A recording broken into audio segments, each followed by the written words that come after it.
Amagambo yo mu Ivanjiri ntagatifu uko yanditswe na Matayo.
Isabato irangiye kuwa mbere wayo mu museso, Mariya Madalena na Mariya wundi bazindukira kumva. Ubwo isi ihinda umushyitsi mwinshi, umumarayika wa Nyagasani amanuka mu ijuru aregera, ahirika ibuye aryicara hejuru. Yari ameze nk'umurabyo, umwambaro we wererana nk'urubura.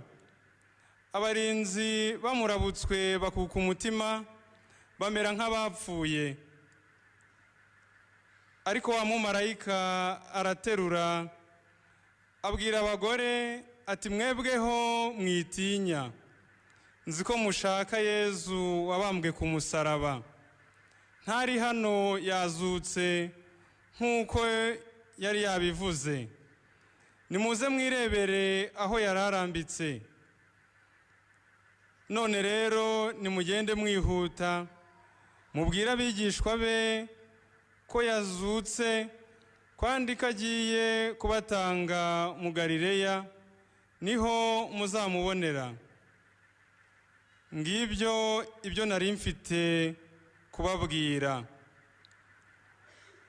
Ubwo abagore bava kumva bafite ubwoba buvanze n'ibyishimo byinshi, bihutira kubwira abigishwa be iyo nkuru.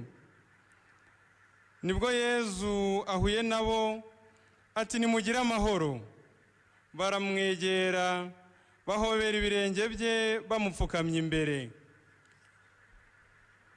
Nuko Yezu arababwira ati, mwitinya, ahubwo nimugende mubwire abavandimwe banjye bajye mu Galileya, niho bazambonera.